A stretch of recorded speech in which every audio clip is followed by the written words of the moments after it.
आज के इस वीडियो में हम सिलाई के कुछ अमेजिंग क्रिएटिव और प्रैक्टिकल ट्रिक्स देखेंगे जो कि हमारे सिलाई का काम बहुत ज्यादा आसान करने वाले हैं।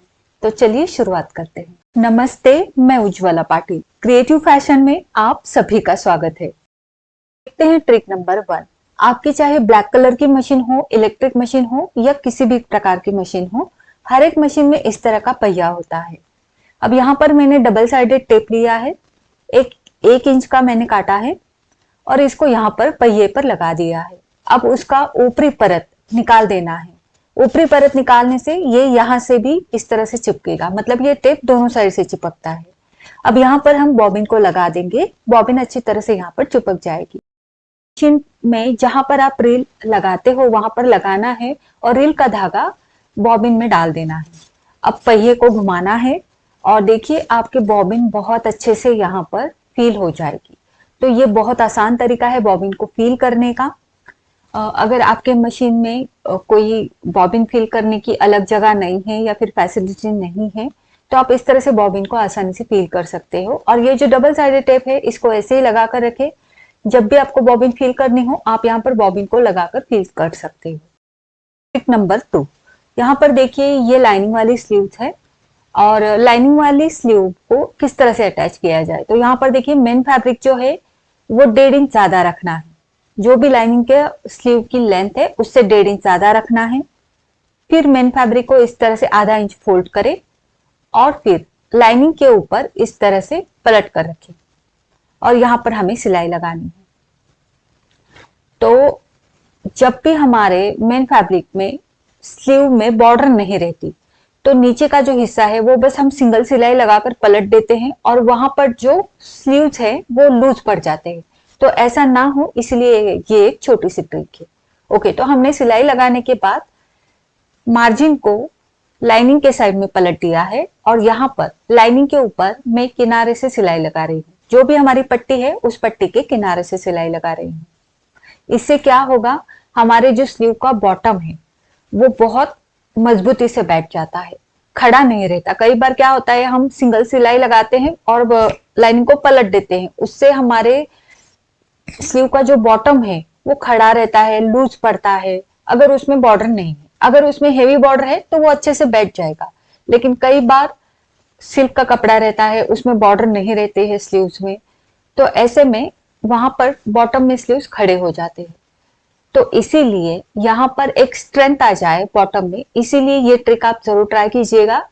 इससे देखिए यहाँ पर बहुत अच्छे से स्ट्रेंथ आती है, स्लीव खड़ी नहीं रहती और लूज भी नहीं पड़ेगी और दिखने में भी काफी सुंदर और फिनिशिंग के साथ नजर आएगी। तो यहाँ पर आप देख सकते हो बहुत ही सुंदर इसका फिनिशिंग आया है और यहाँ पर ये लूज भी नहीं पड़ेगी। तो इस ट्रिक को जरूर ट्राई करें।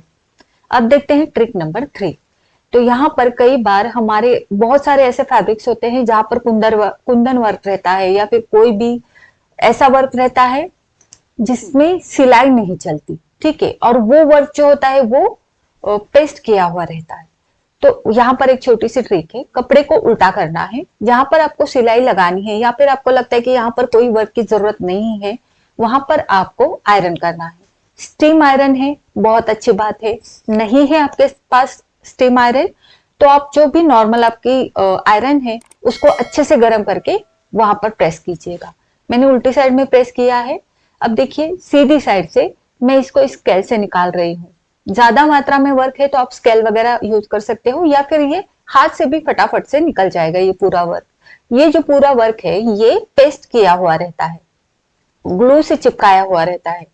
तो आयरन करने के बाद ये पूरा लूज पड़ जाता है और आसानी से निकल जाता है। अब मैं यहाँ पर आसानी से सिलाई लगाऊंगी और सुई को कोई प्रॉब्लम नहीं होगी, है ना। तो यहाँ पर देखिए ये पूरा जो वर्क था ये निकल गया है। अब सेम दूसरी साइड में भी, तो यहाँ पर आप पास से देख सकते हो ये पूरा वर्क यहाँ पर जो पेस्ट किया हुआ रहता है वो आयरन की मदद से निकल जाता है। अब दूसरी साइड का भी मैं वैसे ही निकालूंगी। इसको मैंने उल्टा किया है। तो इसको गरम अच्छे से करना है, प्रेस अच्छे से करना है। जब तक आपको लगता नहीं कि ये वर्क आसानी से निकल जाएगा तब तक आपको ये प्रेस करना है। तो इसको अच्छे से प्रेस करने के बाद आप देख सकते हो मैं हाथ से निकाल रही हूँ। हाथ से भी ये बड़े आसानी से निकल जाएगा, लेकिन अगर ज्यादा मात्रा में है तो आप स्केल का यूज करें। तो देखिए ये बहुत आसानी से पूरा निकल गया है अब मुझे यहाँ पर जो सिलाई लगानी है वहां पर ये मेरी सुई नहीं टूटेगी, क्योंकि ये बीच में जो वर्क आता था वो मैंने निकाल दिया है। अब मैं आसानी से इसको यहाँ पर सिलाई लगा सकती हूँ। ठीक है, तो इस तरीके से आप निकाल सकते हो। अब देखिए ये दूसरा टाइप है, यहाँ पर भी मुझे सिलाई लगानी है और बीच में ये वर्क आ रहा है।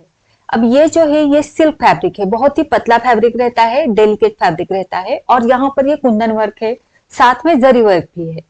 अगर मैं इसके ऊपर डायरेक्टली स्टीम आयरन या फिर हमारी नॉर्मल आयरन अगर हम चलाते हैं तो ये जरी वर्क या कपड़ा जलने का डर रहेगा। तो इसके लिए कोई भी कॉटन कपड़ा लीजिएगा और इसकी सीधी साइड में रख दीजिएगा। जहां तक आपको आयरन चलानी है वहां तक इस कपड़े को, कॉटन कपड़े को रखना है और उसके ऊपर आयरन चलानी है। तो इससे क्या होगा, हमारा जो फैब्रिक है अगर डेलिकेट है तो वो जलेगा नहीं, जरी वर्क को भी कोई हानि नहीं पहुंचेगी, और हमारा जो निकालना है कुंदन वर्क वो निकल जाएगा। तो यहाँ पर देखिए ये बहुत ही आसानी से निकल रहा है, एकदम इजीली निकल रहा है। और जहां पर भी आपको सिलाई लगानी है वहां पर आपके सुई को कोई परेशानी नहीं होगी सुई चलाते टाइम। तो इस तरीके से आप कोई भी अगर वर्क है जो पेस्ट किया हुआ रहता है उसको आप आसानी से निकाल सकते हो आयरन चला के। तो यहाँ पर देखिए बहुत ही आसानी से ये पूरा वर्क निकल गया है, और मुझे जो स्लीव में बॉटम में सिलाई लगानी है वो मैं आसानी से लगा पाऊंगी। आई होप ये ट्रिक भी आपको जरूर पसंद आई होगी। तो देखते हैं हमारी अगली ट्रिक, ट्रिक नंबर 4। कई बार हमें ओरे पट्टियां काटनी होती है और उसके लिए बहुत ही छोटा सा पीस रहता है, तो छोटी छोटी पट्टियां निकलती है और इन सभी को जोड़ना बहुत ही हेजिटेशन होता है। तो ऐसे में एक छोटी सी ट्रिक मैं आपको बता रही हूँ। तो कपड़े के बस इस तरह से 2 नोक हमें पकड़ने हैं और एक लाइन बना देनी है तिरछे में। ठीक है, अब जहां से कट हुआ है वहीं से हमको उठाना है और इस तरह से रखकर यहाँ पर एक सिलाई लगा देनी है। तो मैंने यहाँ पर सिलाई लगा दी है। सिलाई लगाने के बाद इसको हम पलट देंगे तो ये कुछ इस तरह से दिखेगा। अब हमें यहाँ पर सीधी लाइंस बनानी है। तो आपको जितनी चौड़ी पट्टियां काटनी है, और एक पट्टी जितनी चौड़ी काटनी है उतनी आप यहाँ पर चौड़ी काट दीजिएगा। तो मैंने यहाँ पर ये 1.5 इंच की पट्टियां बनाई है। जैसे आप देख सकते हो ये पूरी 1.5 इंच की है, लेकिन जो लास्ट वाली है वो कम आई है, वो 1 इंच की आई है। तो अगर आपकी कम आती है तो आप उसको निकाल दीजिएगा, और अगर आपकी सभी जो चौड़ाई है पट्टी की वो सेम आई है तो आप रख दीजिएगा। तो मेरी कम आई थी इसलिए मैंने निकाल दी। अब हमें क्या करना है, ये पट्टी और ये 1.5 इंच की पट्टी, बस इसमें सिलाई नहीं आएगी। तो देखिए ये नोक एक पट्टी छोड़कर यहाँ पर टच करना है और अपने आप दूसरे साइड का भी एक पट्टी बाहर निकल जाएगी। तो मेरे बताने से ज्यादा आप यहाँ पर वीडियो में देखकर समझ जाओगे। और यहाँ पर हमें सिलाई लगानी है। तो देखिए मैं यहाँ पर सिलाई लगा रही हूँ। सिलाई लगने के बाद मैं आपको दिखाऊंगी ये किस तरह से लगी है। तो यहाँ पर आप देख सकते हो, देखिए दोनों साइड की ये जो 1.5 इंच की पट्टियां हैं वो बाहर छोड़नी है। अगर आपने 1-1 इंच की पट्टियां काटी है चौड़ी तो 1-1 इंच आपको बाहर छोड़ना है। ठीक है, तो इस तरीके से ये कुछ सिलाई लगा दी है। अब मैंने इसको सीधी साइड में लिया है और जो भी हमने पट्टियों का ड्राफ्टिंग किया था, लाइंस बनाए थे, बस उसी लाइंस के ऊपर हमें कट करना है। तो जो एक पट्टी बाहर छोड़ी थी वो इसलिए छोड़ी थी कि ताकि इस तरह से हम इसको कट कर पाए। तो बस उसी लाइन के ऊपर मैं यहाँ पर कट करते जा रही हूँ। बस एक ही सिलाई हमने लगाई है और देखिए यहाँ पर ये पूरी पट्टी हमारी निकल जाएगी। तो देखिए यहाँ पर ये पूरी पट्टी और एक पट्टी निकल गई है। छोटी छोटी पट्टियां काट कर उसको जोड़ना ये बहुत ही हेजिटेशन होता है। तो इस तरह से अगर आप और एक पट्टी बनाते हो तो बहुत ही कम समय में आपको इस तरह से और एक पट्टी मिल जाएगी। बढ़ते हैं अगली ट्रिक की और, ट्रिक नंबर 5। तो यहाँ पर आप देख सकते हो बहुत ही सुंदर डोरी हमने बनाई है और ये भी हमने ओरेप पट्टी से बनाई है। तो ओरेप पट्टी कैसे कट करना है ये हमने अभी अभी देखा। तो यहाँ पर मैंने 2 इंच चौड़ी ओरेप पट्टी ली है। ठीक है, और जहां पर भी ये जोड़ है, जोड़ को हमें खोल कर लेना है। तो इस ओरेप पट्टी को दोनों साइड से इस तरह से हमें फोल्ड करके लेना है, मतलब किनारे को अंदर की साइड में लाना है और फिर से एक बार फोल्ड करना है। तो इस तरह से फोल्ड करने के बाद अब हम यहाँ पर सिलाई लगाएंगे। लेकिन सिलाई कैसे लगानी है, तो पट्टी को देखिए किनारे को मैंने अंदर की तरफ मोड़ा और फोल्ड किया। फोल्ड करने के बाद इस पट्टी को हमें इस तरह से घुमाना है। ठीक है, 8 से 10 बार आपको इस तरह से पट्टी को घुमाना है और फिर इसको हल्का सा खींच कर लेना है। ठीक है, खींच कर लेंगे क्योंकि ये ओरेप पट्टी है तो खींच जाती है। और खींचने के बाद हमें सिलाई लगानी है। बस यही फॉर्मूला इसका रहेगा एंड तक। तो यहां पर क्या करना है, दोनों किनारे अंदर की साइड मोड़ने हैं अच्छे से मोड़ने हैं और फिर से एक बार इसको बीच में मोड़ना है। मोड़ने के बाद इसको घुमाना है। 8 से 10 बार आपको इसको घुमाना है। जब जब तक आपको ये टाइट नहीं फील होता तब तक घुमाना है और हल्का सा खींच कर लेना है और सिलाई आपकी खींच कर ही लगेगी। ठीक है, तो इस तरह से खींच कर सिलाई लगानी है और सेम हमें एंड तक इसी तरह से करते जाना है। पलटने वाली नॉर्मल डोरी तो हम बनाते ही रहते हैं, लेकिन इस तरह की कुछ खास अलग डिजाइनर डोरी बनानी हो तो इसको जरूर ट्राई कीजिएगा।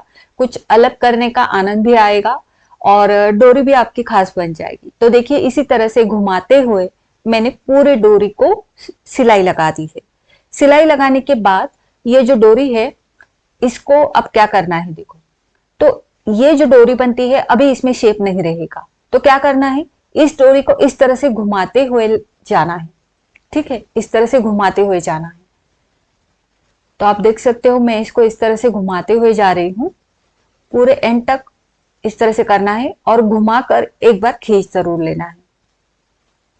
अब आप सोचेंगे कि ये डोरी जो है इस तरह से घुमाएंगे तो इसका शेप ऐसा ही रहेगा, तो हाँ बिल्कुल रहेगा।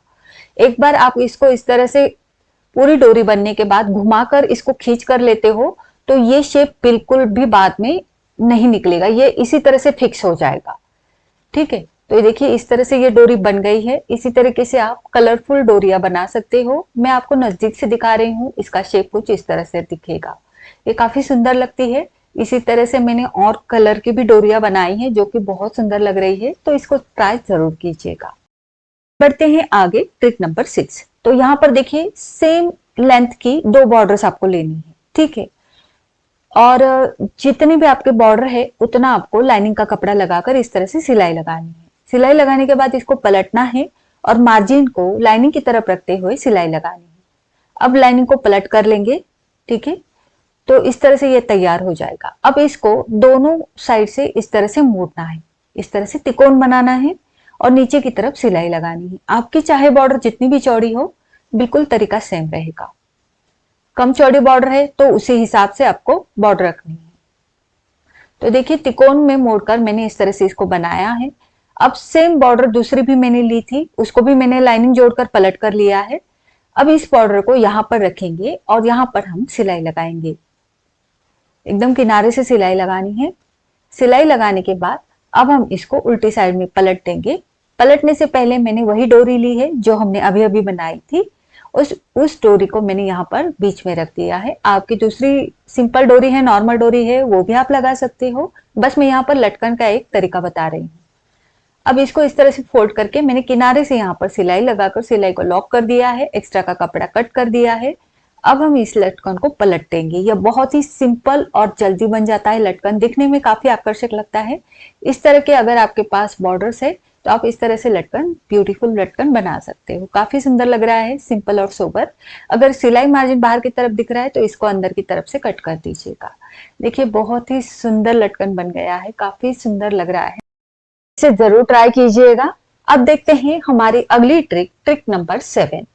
तो कई बार कटोरी का जो पॉइंट यानी ये डार्ट पॉइंट रहता है, कई बार इस तरफ गिर जाता है, कई बार इस तरफ सिलाई में आ जाता है और फिर इसका जो शेप है वो थोड़ा सा खराब लगता है सीधी साइड से। तो ये पॉइंट सीधा बना रहे इसके लिए एक छोटी सी ट्रिक है। ये जो डार्ट है इसको इस तरह से सेंटर में नाखून से थोड़ा सा प्रेस करना है। उसके बाद उसका सेंटर पॉइंट निकल जाएगा, आपको समझ आएगा सेंटर पॉइंट कहाँ पर है। फिर इसको सेंटर में इस तरह से दबा कर लेना है और ऊपर तक इसको इस तरह से हल्का हल्का प्रेस करना है। प्रेस करने के बाद यहाँ पर ये बराबर से सेंटर में आ गया है। अब इसको इस तरह से पकड़ना है, किसी भी एक साइड से पकड़िएगा और ये जो सिलाई दिख रही है बिल्कुल इसी सिलाई के ऊपर आपको सिलाई लगानी है। अब देख सकते हो मैंने किस तरह से पकड़ा है। तो जो कटोरी की सिलाई है बिल्कुल उसी सिलाई के ऊपर मैं सिलाई लगा रही हूँ। सिलाई लगने के बाद यहाँ पर देखिए ये पॉइंट आपका जो कटोरी का डार्ट है वो बिल्कुल फिक्स हो जाएगा सेंटर में।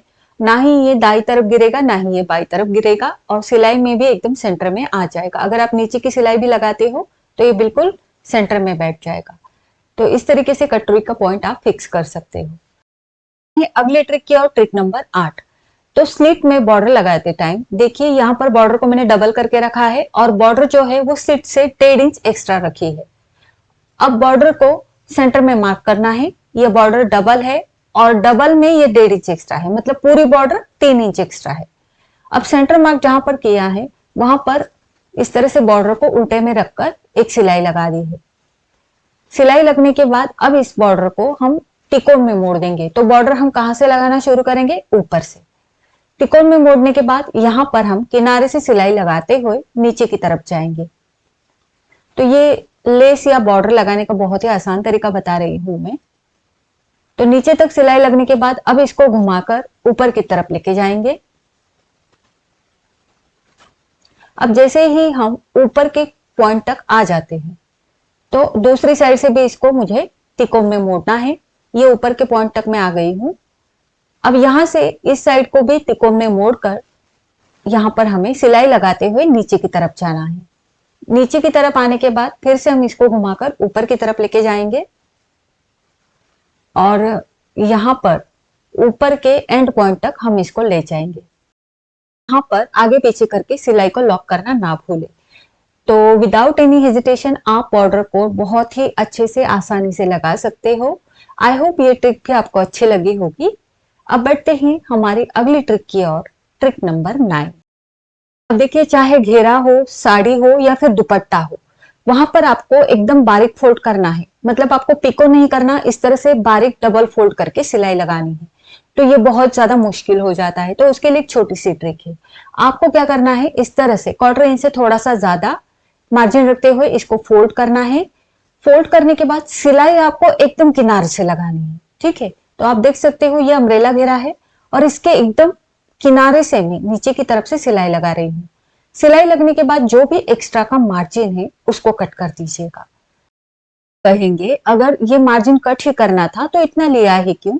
तो देखिए, इतना मार्जिन हम लेते हैं तभी तो हमें किनारे से सिलाई लगाना आसान हो जाता है। तो इसीलिए मार्जिन लेते टाइम 1/4 इंच से थोड़ा सा ज्यादा रखकर एकदम किनारे से सिलाई हम आसानी से लगा सकते हैं।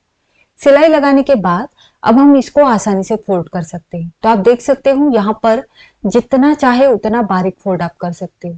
तो बहुत ही, जिस तरह से आप पिको में कपड़ा जितना फोल्ड होता है उतना ही कपड़ा यहाँ पर भी ये फोल्ड होगा और ये बहुत ही नाजुक नजर आएगा। जिस तरह से हम पिको करते हैं उसी तरह से इसका लुक आएगा। अगर आप साड़ी में, दुपट्टे में या फिर किसी भी घेरे में पिको नहीं कर पा रहे हो तो इस तरह से आप एकदम नाजुक फोल्ड, डबल फोल्ड कर सकते हो। आप देख सकते हो इसका लुक बिल्कुल पिको की तरह आया है और फिनिशिंग भी बहुत ही सुपर आया है। तो इस ट्रिक को जरूर ट्राई कीजिएगा। आई होप आज के ये सारे ट्रिक्स आपको अच्छे लगे होंगे। आपके कोई डाउट्स है, सजेशंस है तो आप मुझे नीचे कमेंट्स करके जरूर बता सकते हो। वीडियो कैसा लगा वो भी जरूर बताना और वीडियो अगर अच्छा लगा है तो इसको लाइक जरूर करें, शेयर करें और चैनल को सब्सक्राइब करें। मिलते हैं हमारे अगले वीडियो में ऐसे इंटरेस्टिंग टॉपिक के साथ। धन्यवाद।